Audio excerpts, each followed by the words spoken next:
हे साथियों, मोदी के गढ़ गुजरात में समाजवादी पार्टी ने इतिहास रच दिया है। आपको पता होगा गुजरात में समाजवादी पार्टी का एक ही विधायक है, लेकिन अब समाजवादी पार्टी ने गुजरात में 2 सीटें जीतकर इतिहास रच दी है और कश्मीर से कन्याकुमारी तक समाजवादी पार्टी को राष्ट्रीय पार्टी बनाने के लिए सपा के मजबूत कार्यकर्ता जमीन पर उतर चुके हैं। हमारे पीछे आप तस्वीर देख सकते हो और पढ़ सकते हो। मोदी के गढ़ गुजरात में सपा की ऐतिहासिक जीत, भाजपा कांग्रेस को पीछे छोड़ आगे पहुंची साइकिल।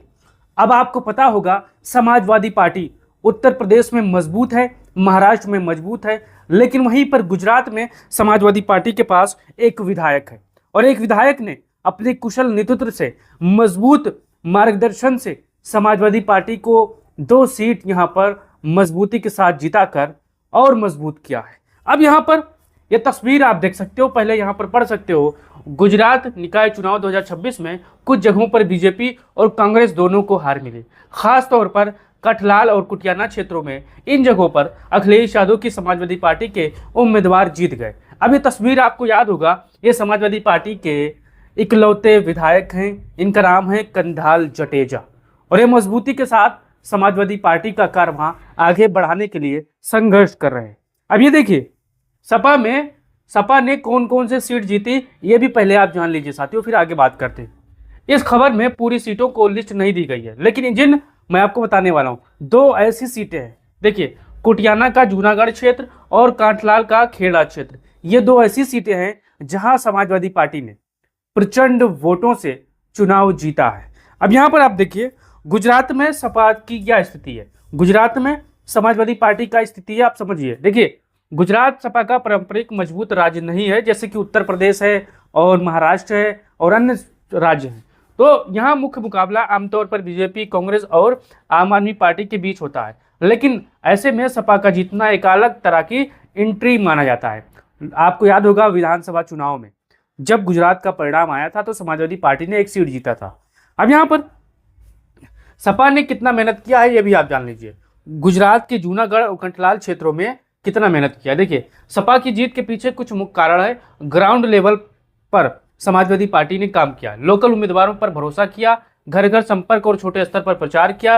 रणनीति, उन सीटों को चुना गया जहां बीजेपी और कांग्रेस कमजोर थी। स्थानीय मुद्दे और सामाजिक समीकरण पर काम किया गया। सीमित संसाधन, गुजरात में सपा का बड़ा संगठन नहीं है, फिर भी कम संसाधनों में जीत हासिल करना महत्वपूर्ण माना जाता है। आपको पता होगा जितना संसाधन उत्तर प्रदेश में और महाराष्ट्र में समाजवादी पार्टी के पास है, उतना संसाधन आपको गुजरात में समाजवादी पार्टी के पास नहीं है, लेकिन फिर भी समाजवादी पार्टी ने वो करके दिखाया। अभी और देखिए, ये जीत क्यों खास है। देखिए, गुजरात बीजेपी का मजबूत गढ़ माना जाता है, वहां सपा जैसी बाहरी पार्टी का जितना अपने ओर ध्यान खींचना है, ये संकेत है कि लोकल स्तर पर मतदाता विकल्प तलाश कर रहे हैं। अगर समाजवादी पार्टी और मजबूती के साथ पूरे गुजरात में चुनाव लड़े तो भविष्य में आपको याद होगा समाजवादी पार्टी, जब गोवा में समाजवादी पार्टी के विधायक हो सकते हैं, महाराष्ट्र में समाजवादी पार्टी के विधायक हो सकते हैं, गुजरात में हो सकते हैं, तो समाजवादी पार्टी के कश्मीर से कन्याकुमारी तक क्या विधायक नहीं हो सकते हैं। अगर समाजवादी पार्टी चाहे तो मजबूत कार्यकर्ताओं को उतारकर परिणाम को बदल सकती है। अब हमारे जितने भी साथी होंगे इस ऐतिहासिक जीत को लेकर आप कमेंट बॉक्स में समाजवादी पार्टी के प्रत्याशियों को बधाई भी दे सकते हो और बता सकते हो कि मोदी के गढ़ गुजरात में सपा को जीतना कितना मजबूत दिलाता है।